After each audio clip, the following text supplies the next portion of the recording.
Hey guys, today I'm going to be doing a book review on The Raven's Shadow Trilogy by Anthony Ryan.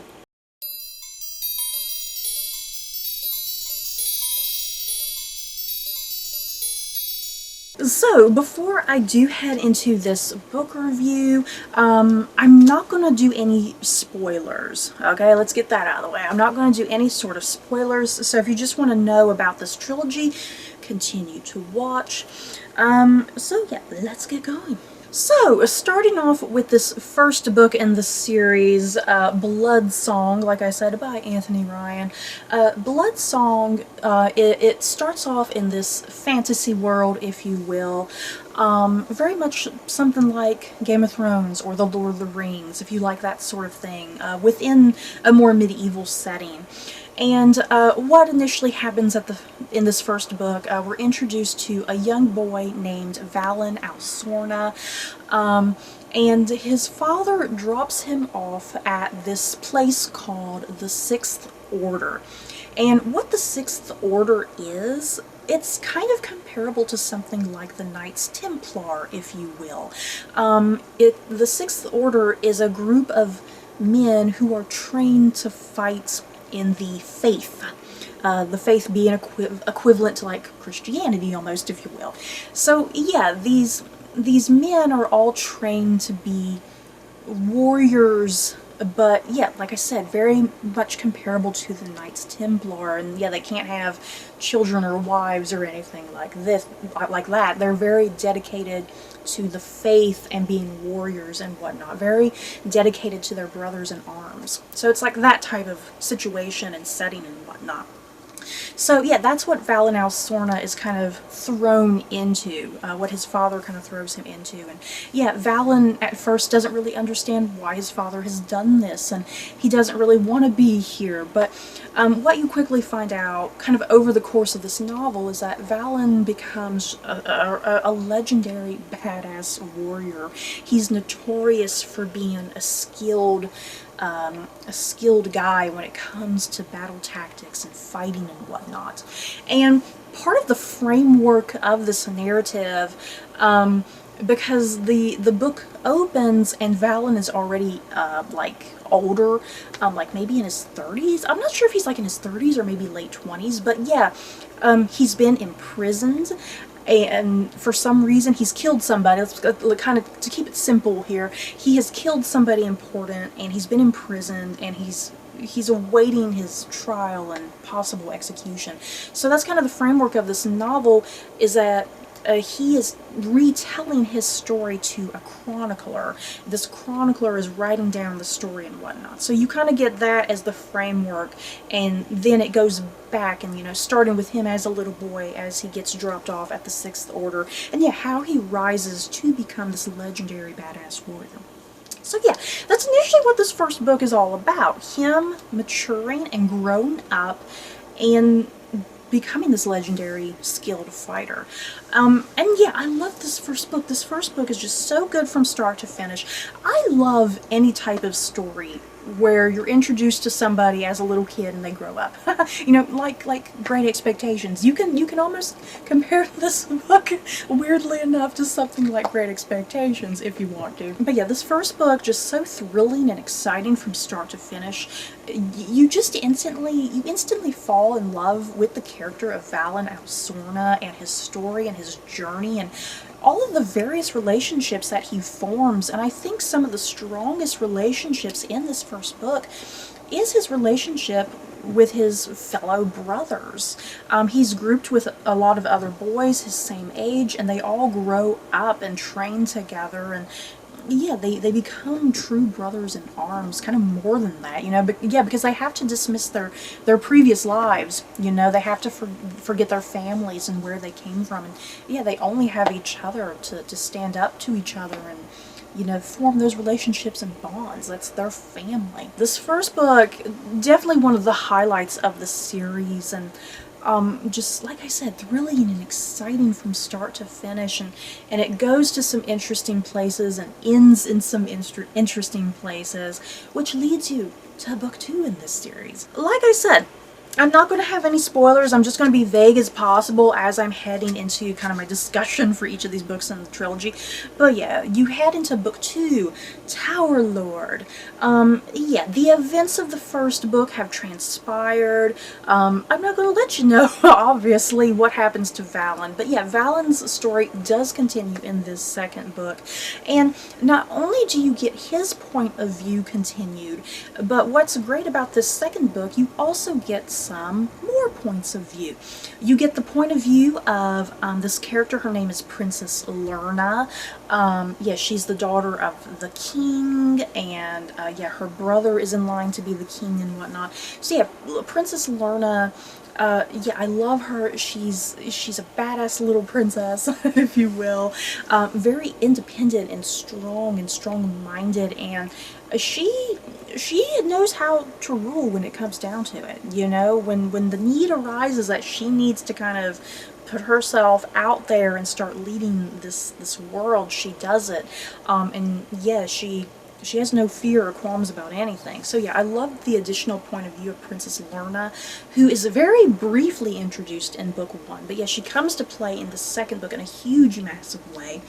Then we're also given a point of view from a young guy named Frentis. Frentis is a brother in the Sixth Order, where Valen initially came from, like back in book 1. And so yeah, Valen and Frentis have a very close, tight bond.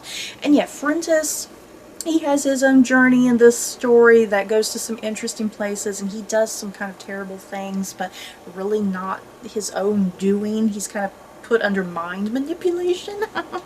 Because yeah, there's also a supernatural threat in this series. I've not really mentioned that in regards to kind of the synopsis of the story, but there's also the supernatural presence that's kind of briefly introduced like in book 1, but then further introduced here in book 2. There's like these people who have the ability to live forever, and they take over host bodies, something like that. It gets really complex and complicated, you guys. Like I said, I'm not going to go into too much detail, but yeah, Frentis's character, he comes in contact with a woman with these supernatural gifts and abilities and the ability to live forever, and yeah, she puts him under this sort of mind manipulation and forces him to do some terrible things.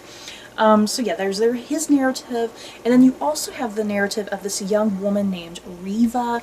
Riva is the daughter of a character who is introduced in book 1, and then yeah, she's also the niece of another character. So yeah, Riva, she was initially not in the first book at all, but yeah, like I said, she's related to characters who were in the first book. So yeah, Riva has her own journey. Her journey is almost comparable to Valen's story in book 1 in some ways. Riva growing up and having to take charge and take leadership and really grow and mature and develop from there. And yeah, her character, she really surprises herself at times what she's capable of doing and whatnot. So yeah, I feel like I'm being very, very vague, you guys. But yeah, that's the bulk of what this second book is about. You continue Valen's story, and then you have the introduction of some other points of view characters, which I really liked and appreciated. And yeah, this second book, just once again, thrilling and exciting, and just always so much going on at any given time. Now, one of the negatives with this book is actually Valen's story arc. Like I said, Valen in book 1, you really love his journey and his arc, but for some reason, I don't know what happened, Valen becomes a very boring character in this book. I actually found myself not liking his chapters that much. I found his chapters kind of boring. And like they just really didn't go anywhere on occasion. I actually ended up loving the points of view of the other characters. I felt that's where a lot of the action was and where the best character development was. Yeah, it's like Valen doesn't get any further development in this book, unfortunately. It's like all of his development was in the first book, which is a shame. So yeah, books 1 and 2, before I head into the third book, books 1 and 2 are definitely the highlights of this series, definitely the best written, the best action, the best character development and arc and whatnot. Yeah, everything about the first 2 books I freaking loved. So yeah, let's get to book 3. So we move to book 3, which is Queen of Fire. Let's just put it this way, you guys. Book 3 was a massive disappointment. Once again, no spoilers. Book 3, it's like you get the same points of view chapters. You still have Valen and Frentis and Lerna and Riva. You still have all those continuing points of view, but this book turns into like one massive battle sequence of some sort. Let's put it this way. I can watch battle sequences. You know, like the battle sequences from Lord of the Rings. I love the battle sequences in the Game of Thrones TV series. I can watch battle sequences, but when it comes to reading battle sequences, I have an incredibly difficult time reading sequences like that because I just get confused. I get confused with what's going on whose side.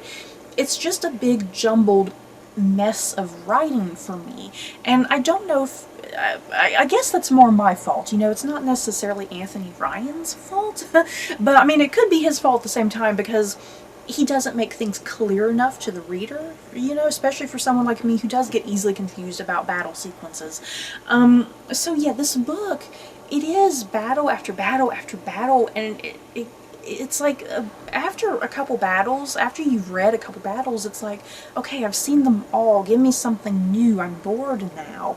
And if characters aren't in wars with each other, then the characters are traveling from various different locations, and that gets boring. The characters just are constantly moving and traveling, and I found myself not caring. It's like, stop. Do something, you know? So it did. It kind of reached a point with this book that I found myself very exhausted in some ways. I found myself just exhausted with the narrative and the constant traveling of the characters, the constant waging of war with the various different empires. I was just very bored, you know? I was very bored. I was kind of exhausted just reading this book, and it did. This 3rd book turned into a massive disappointment, which is such a shame. Yeah, guys, if you've made it this far in the video, you know how much I mentioned that I just absolutely loved books 1 and 2. And I just can't believe where this 3rd book went, you guys. And to add on top of that, I mean, not only the traveling and the battling, but just a lot of exposition, I guess, just a lot of explanatory material that it was just overwhelming. It got to a point that it was very overwhelming, and I just had a hard time following. Like I mentioned earlier, there's a supernatural threat that's introduced in the early books and really comes into play in this 3rd and final book. And yeah, this supernatural presence, I just feel like it wasn't really fleshed out that much or made as interesting as it could have been.